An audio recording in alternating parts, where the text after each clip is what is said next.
Chapter 18 is another portrayal of the fall of Babylon. И глава 18 это еще одно изображение падения Вавилона. Some view this as the same Babylon as chapter 17. И некоторые смотрят на главу 18 как на повторение того, что было в 17 главе. I'm reading from point 1 in your outline and subpoints A and B. И я читаю из пункта 1 в ваших планах и подпункты А и Б. Chapter 17 I call religious Babylon. И главу 17 я называю религиозным Вавилоном. In chapter 18 I call commercial Babylon. А главу 18 я называю коммерческим Вавилоном. Because the emphasis in chapter 17 is on the harlotry, on the religious system. Потому что в 17 главе фокус, акцент это именно блудодеяние, это религиозная система. Whereas the emphasis in chapter 18 is on the trade, the business that's conducted. Но в главе 18 акцент на торговле, на деловой активности, которая совершалась там. Religious Babylon is destroyed by the beast in his world empire. Религиозный Вавилон был уничтожен зверем и его мировой империей. And it's replaced by his own religious system. И религиозный Вавилон был заменен собственной религиозной системой зверя, антихриста. This is a very happy event to these kings. Для этих царей это является большой радостью. Because they are profiting from the plundering of the harlot. Потому что они получили прибыль от разграбления блудницы. But what we see in the next chapter is that the event is not a happy event to these kings. Но что мы увидим в следующей главе, что разрушение коммерческого Вавилона это не счастливое событие для земных царей. And commercial Babylon is not destroyed by Antichrist and his world empire. И коммерческий Вавилон уничтожен не антихристом и его мировой системой. Commercial Babylon is destroyed by God. Коммерческий Вавилон уничтожен Богом. And God's angels fly in mid-heaven to announce, "Fallen, fallen, fallen is Babylon the Great." И Божьи ангелы летали над землей и говорили: "Пал, пал Вавилон великий, город великий." And so in 1b the point says, commercial Babylon is destroyed by God, and the beast world system will lament its fall. И в пункте 1b написано, что коммерческий Вавилон будет разрушен Богом, а мировая система зверя будет оплакивать его падение. Okay, so Хорошо. that's the main difference between chapter 17 and chapter 18. Это основное различие между главами 17 и 18. This angel's mighty voice cries out in 18:2. И вот эти великие, могущественные, громкие голоса ангелов, вот сказано о них в 18 главе 2 стихе. And we understand that this is the unfolding of what was introduced in chapter 14 and verse 8. И мы понимаем, что это просто раскрывается, то, что уже было показано в 14 главе 8 стихе. Where again we had an angel announcing, "Fallen, fallen is Babylon the Great." Где опять же мы видим, что вот ангел громко восклицает: "Пал, пал Вавилон". And again we have kings that fornicate with her. И опять же видели мы то, что цари земные любодействовали с нею. That's a similarity with the religious Babylon harlot from chapter 17. И это общее, скажем так, то сходство, которое есть с религиозной блудницей в главе 17. The kings of the earth did fornicate with religious Babylon. Потому что в 17 главе мы читали, что цари земные блудодействовали с религиозной блудницей вавилонской. But that's not the only fornication the kings of the earth take part in. Но это не единственное блудодеяние, в котором участвовали цари земные. They also fornicate with commercial Babylon in chapter 18. Они также блудодействовали с коммерческим Вавилоном во главе 18. In addition to the kings of the earth, notice in verse 3 we also have the merchants of the earth. И обратите внимание, в 18 главе 3 стихе мы видим купцов земных. That is a significant difference between chapter 17 and chapter 18. И это значительная, серьезная разница между главами 17 и 18. Part of what causes us to differentiate between these two very similar Babylons. И вот это одна из причин, по которой мы различаем вот эти два Вавилона. And we see the international nature of these business dealings here in this chapter. И мы видим международную природу вот этих деловых взаимоотношений в главе 18. We see that there's a warning that's issued from heaven in verses 4 through 8. Мы видим, что в стихах с 4 по 8 объявлено с неба предупреждение. It says in verse 4, "Come out of her, my people, so that you will not participate in her sins and receive of her plagues." Сказано, что «выйди от нее, народ мой, чтобы не участвовать вам в грехах ее и не подвергнуться язвам ее». And so there is a warning for believers to flee from commercial Babylon.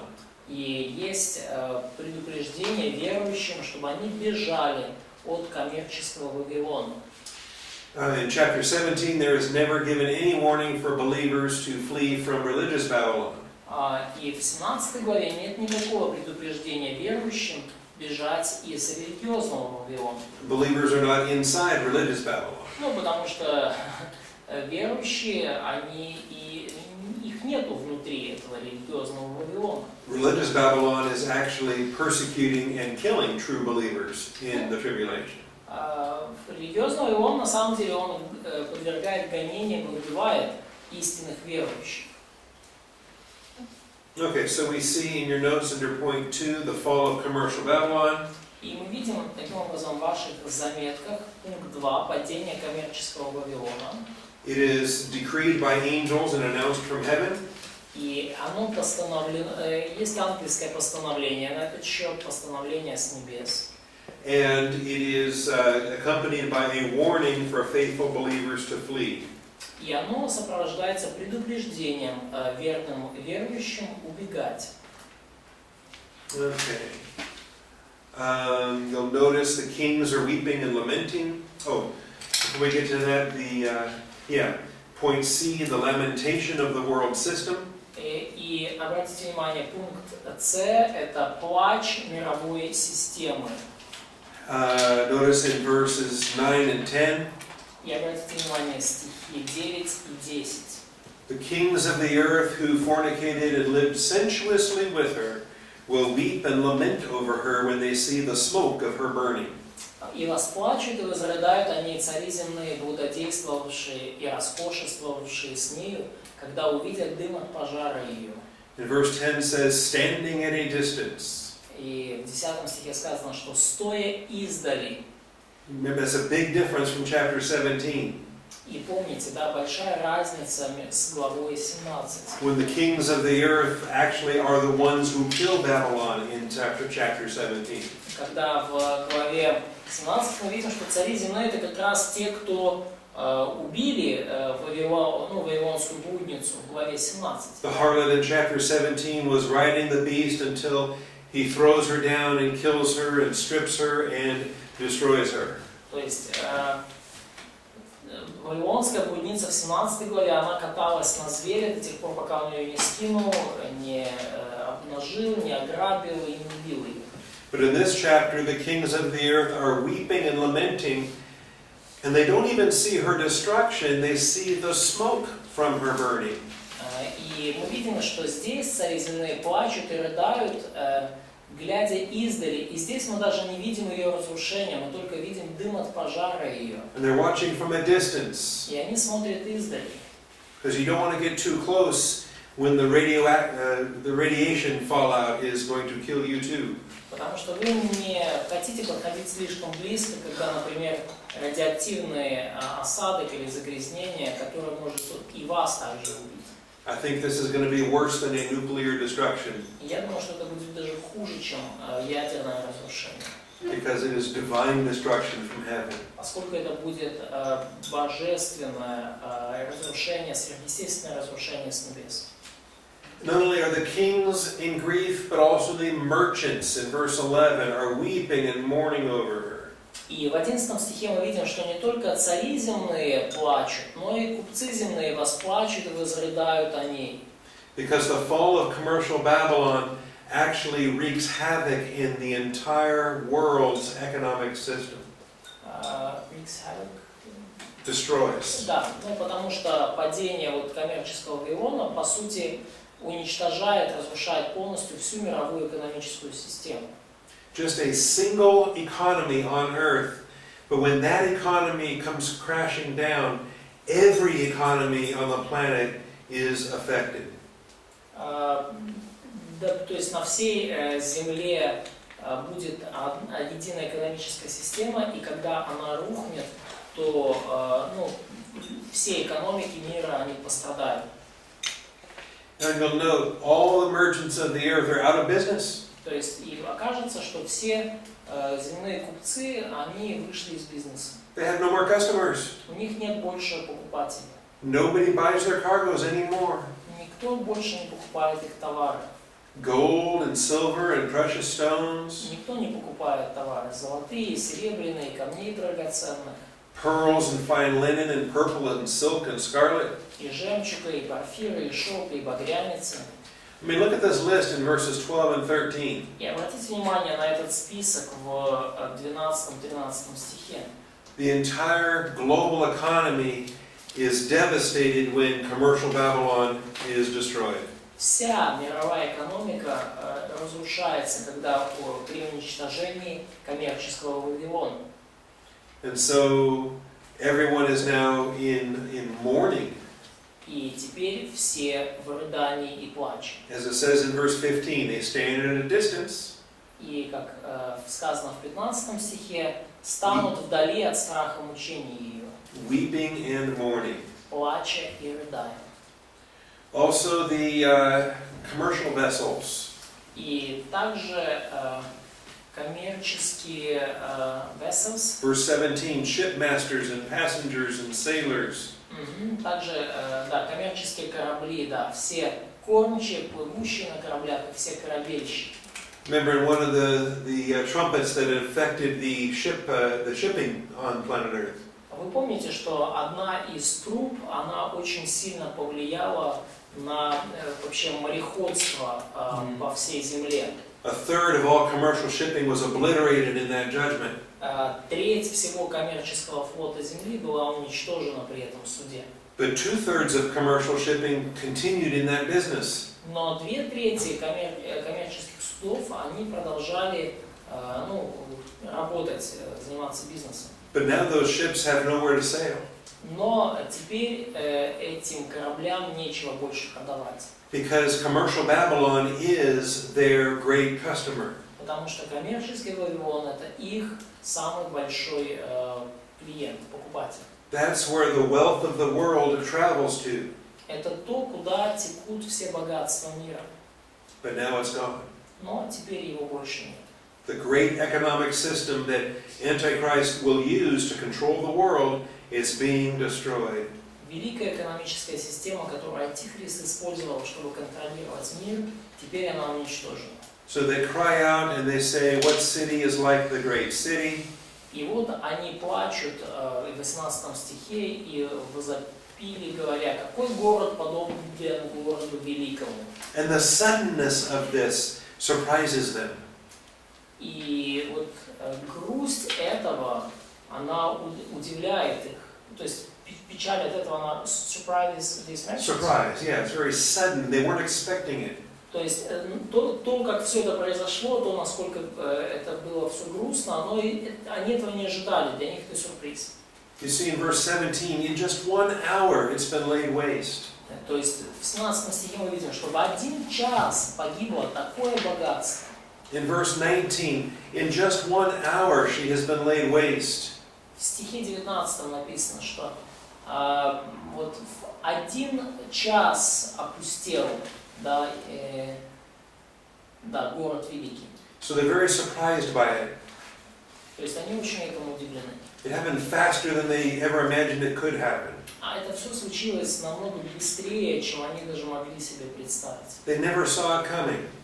они никогда не думали, что такое может прийти, такое может случиться. Very, very different from chapter 17. И очень это отличается от 17 главы. In chapter 17, they saw it coming because they planned it, because they did it. И в 17 стихе, в 17 главе они могли видеть, то есть, что произойдет с блудницей, потому что они это планировали, потому что они в итоге сами это сделали.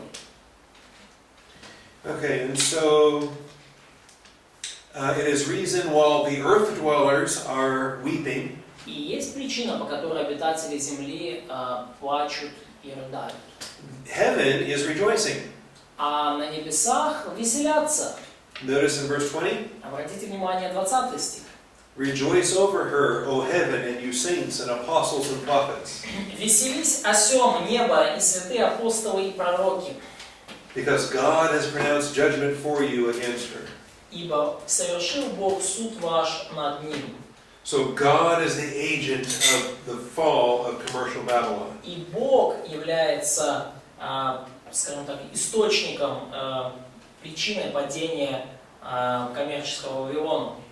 But in chapter 17, it was the beast who was the agent of the fall of religious Babylon.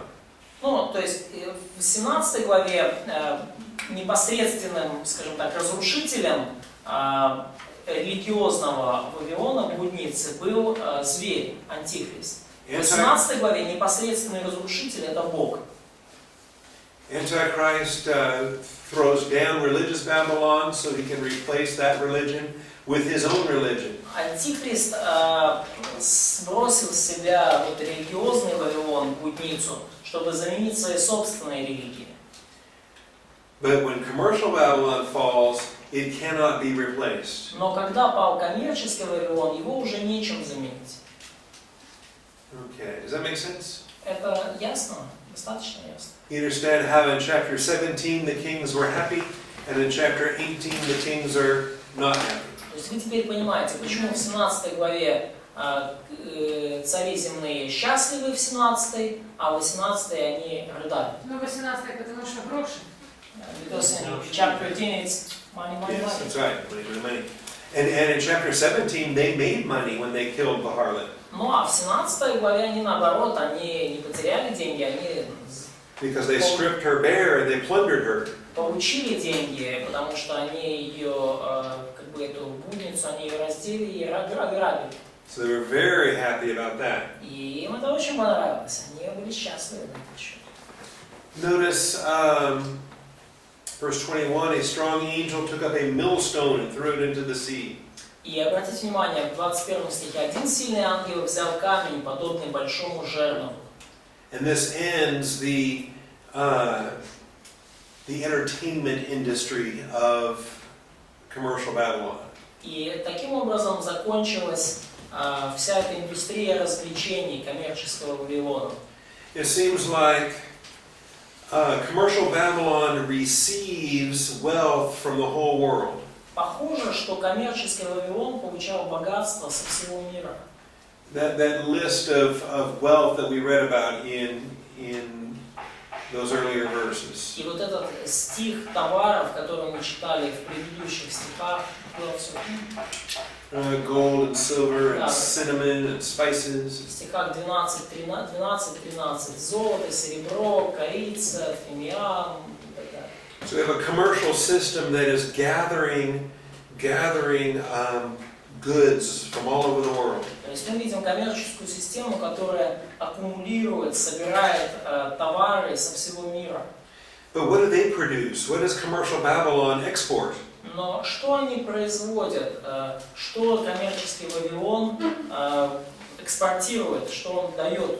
It exports entertainment. Он экспортирует и производит развлечения. It exports sorcery. Он... Что? Да, он экспортирует колдовство, волшебство. You'll notice in verse 22 we have the sound of harpists and musicians and flute players and trumpeters. И обратите внимание, в 22 стихе мы слышим голоса играющих на гуслях и поющих, играющих на свирелях и трубящих трубами. So much for the music and the movies and the entertainment of this commercial empire. То есть очень много музыки и кино и развлечений в этой коммерческой империи. And notice the nations, just in verse 23, were deceived by her sorcery. И в 23 стихе, обратите внимание, волшебством твоим введены в заблуждение все народы. And as it closes, it says, "In her was found the blood of prophets and saints and of all who had been slain on the earth." И в 24 стихе, и в нем найдена кровь пророков и святых и всех убитых на земле. So religious Babylon was executing the believers in chapter 17. И религиозный Вавилон, он казнил верующих, как мы читали в главе 17. The commercial Babylon formed the economic system that allowed that to take place. А коммерческий Вавилон создал экономическую систему, которая позволяла этому случаться. There is some industry production also in verse 22. И есть еще некоторая, ну, скажем так, продукция всей этой индустрии в стихе 22. Craftsmen of any craft and the sound of a mill. А вот не будет никакого у тебя художества, художества и шума от жерновов не слышно уже будет в тебе. It says in verse 23 they can't light their lamps any longer. И дальше сказано, что свет светильника уже не появится в тебе. And there's no more bridegroom and bride. There's no more partying and celebration. И голоса жениха и невесты не будет уже слышно в тебе. То есть не будет уже никаких празднований, не будет никаких вечеринок. Okay, so what is this great commercial enterprise about? Но что вообще, вокруг чего вертелась вся эта коммерческая производственная система? Do we have context to give us explanations? Есть ли у нас контекст, который дает нам объяснение? Do we have parallel passages to give us explanations? Есть ли у нас параллельные места, которые объясняют нам что-то? Okay. We do have a fair amount of context in the immediate context of this passage. Ну, у нас есть достаточно много ближайшего контекста для этого отрывка объясняющего. Everything here that stresses the commerce, the trade on the oceans. То есть все здесь как бы сфокусировано на коммерции, на торговле, особенно связанной с океанами. Ну, да, The fact that she trades with all the kings of the earth.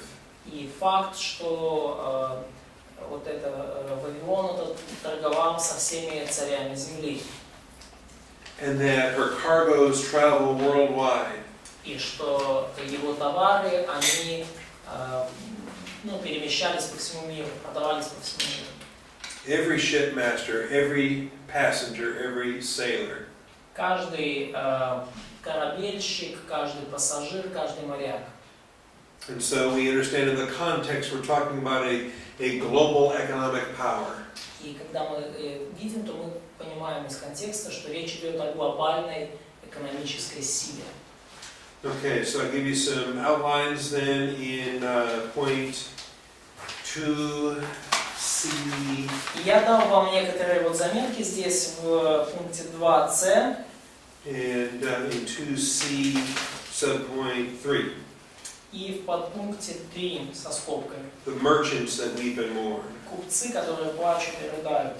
Now, unlike the kings and unlike chapter 17, Ну, в отличие от царей, в отличие от 17 главы, we seem to have business people in view. мы здесь в 18 главе видим особенно ясно деловых людей. Businesses and corporations that are not loyal to any particular country or king. И бизнесы, и корпорации, они не испытывают особой лояльности к какой-то конкретной стране или царю. Corporations are businesses that actually transcend national boundaries on the earth. Корпорации и бизнесы, ну, вот, они обычно в наши дни они пересекают национальные границы стран, которые есть на земле. Because they conduct their business in all the countries of the earth. Потому что они осуществляют свой бизнес во всех странах мира. And we see that the success of commercial Babylon is unparalleled in world history. И мы видим, что процветанию коммерческого Вавилона нет параллелей в мировой истории. And yet we do understand in history, we learn about predecessors and shadows or types. И тем не менее мы видим в мировой истории прообразы, тени предшественников такого Вавилона. In the Old Testament, we learn about Phoenicia and the cities of Tyre and Sidon. В Ветхом Завете мы читали про Финикию и города Тир и Сидон. How the Phoenician merchant cities set up colonies throughout the Mediterranean. Финикийские вот эти ну то есть финикийцы основывали города-колонии по всему берегу Средиземного моря, по побережью. And this was a commercial Babylon type of endeavor where they could conduct trade among all the nations of the earth. И вот это было подобного рода коммерческая глобальная деятельность, когда они торговали со всеми народами земли. Jonah tried to use this trade network to escape, and he fled to Tarshish instead of going to preach in Nineveh. То есть Иона попытался воспользоваться их мировой, скажем так, торговой корабельной системой и попытался уплыть в Тарсис, вместо того, чтобы идти проповедовать в Ниневе. In the Middle Ages, we had sea republics that were birthed out of Italy. В средние века мы видели морские республики средневековой Италии. Trading empires such as Venice and Genoa, Amalfi, and Pisa. Торговые империи, подобные Венеции, Генуе, Амальфи или Пизе. They set up commercial Babylon-type trading empire all over the world. То есть они распространили вот подобного, как типа Вавилон, коммерческие империи по всему миру. Marco Polo even reached to the far extent of China in his endeavors. Марко Поло в своих, скажем так, коммерческих поездках даже достиг пределов Китая. Later there was the Hanseatic League in Germany, И далее, позже был Ганзейский союз в Германии. followed by the Muscovy Company. Guess what that was? И позже появилась Московская компания. Как вы думаете, что это было? Газ, нефть, газ. Gas and oil? No, it was mostly lumber, furs. Ну, в основном это было дерево и шерсть. They had trade routes up and down the Dnieper River from Scandinavia to the Byzantine Empire. То есть у них был проложен путь от Скандинавии к Византийской империи, ну, к Средиземному морю, туда, по Днепру, кстати. Later, there's the Dutch East India Company from the Netherlands. И позже появилась, ну, голландская или датская Ост-Индская компания. And the British East India Company. И британская Ост-Индская компания. All the sailing endeavors that established the founding of American colonies. И вот это были все такие мореходные корпорации, которые положили основу, вообще говоря, колонизации Америки, появлению колоний в Америке.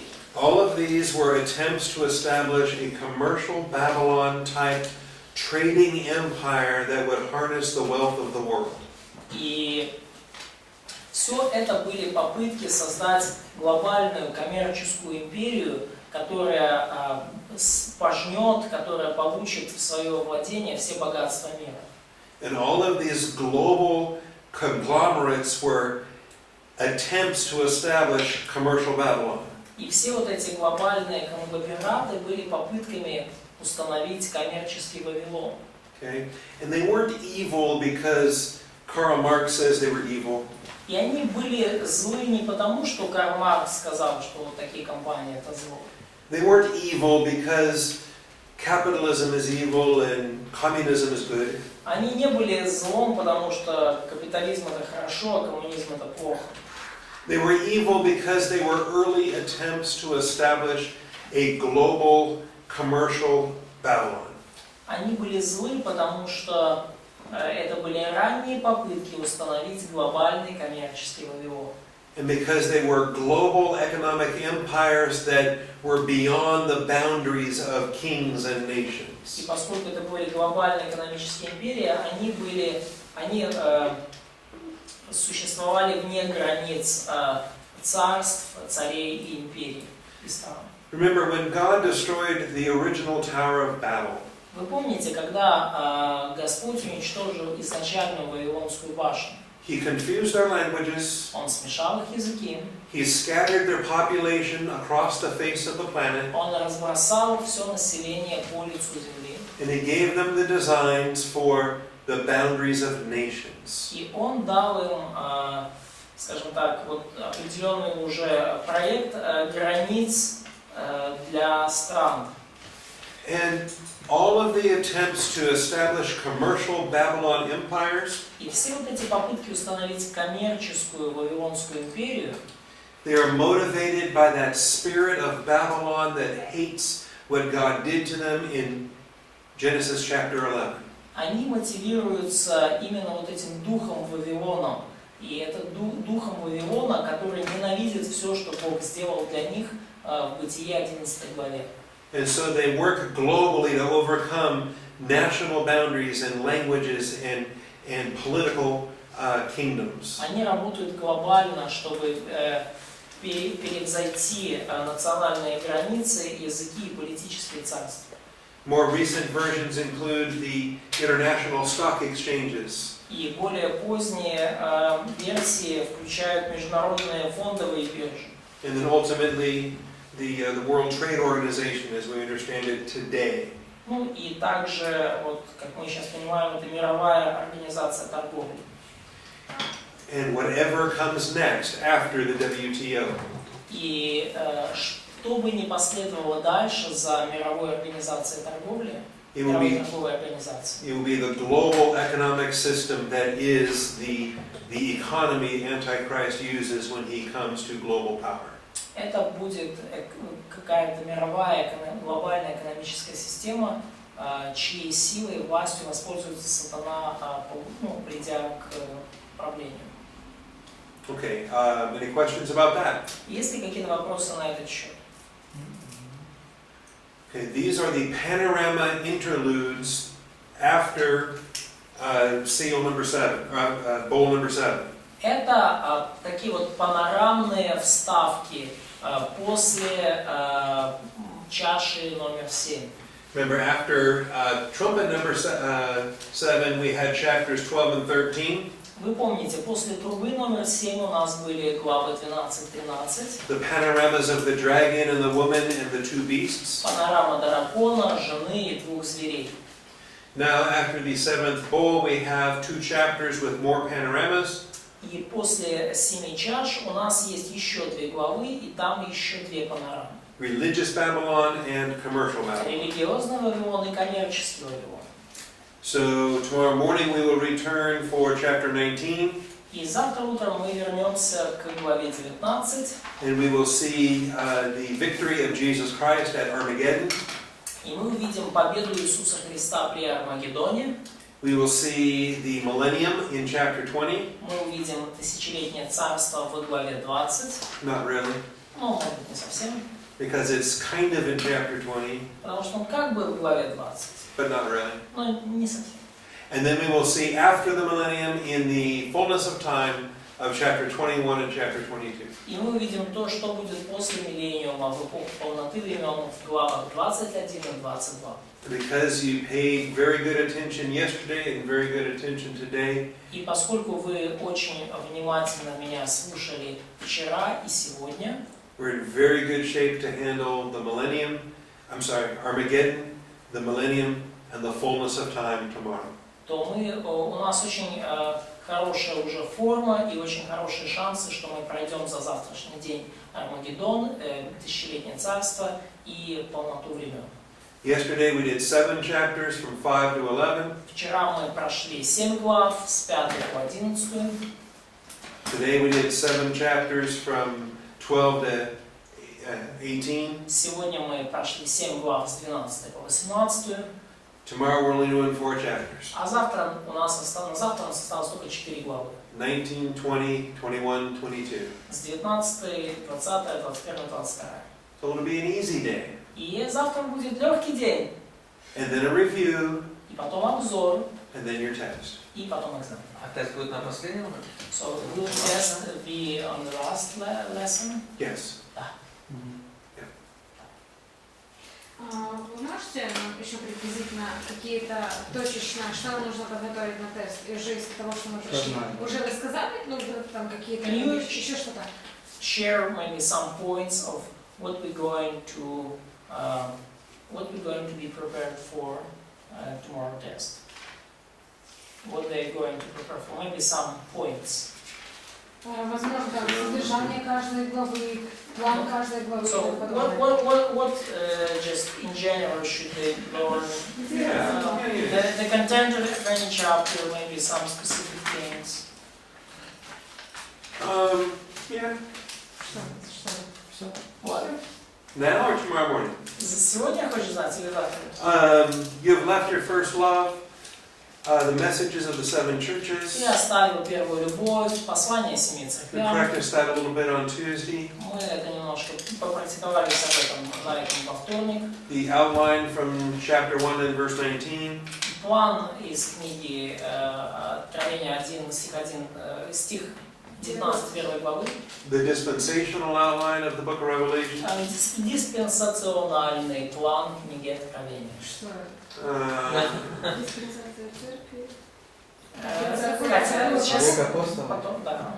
Seals, trumpets, and bowls. What order do those come in? When they are coming, то есть печати, трубы и чаши, когда они появляются. The individual witness, the pair of witnesses, the large group of witnesses. Индивидуальный свидетель, пара свидетелей, большая группа свидетелей. What's the dragon? What's the woman? Кто такой дракон? Кто такая жена? Are you able to describe the anti-Trinity?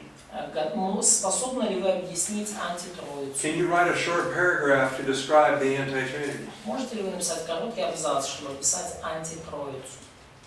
Do you know all the titles for Antichrist from Genesis 3 to Revelation 19? Знаете ли вы все титулы Антихриста с Бытия 3 главы до Откровения 19? Can you describe the difference between religious Babylon and commercial Babylon? Можете ли вы описать разницу между религиозным и коммерческим Вавилоном? Do you know how to ride a horse? Знаете ли вы, как ездить на лошади? Маша знает. Маша знает. And why is that important? И почему это важно? You learn that tomorrow in chapter 19. Вы узнаете это завтра в главе 19. Насчет коней ничего не надо знать. So, should you know something about horses?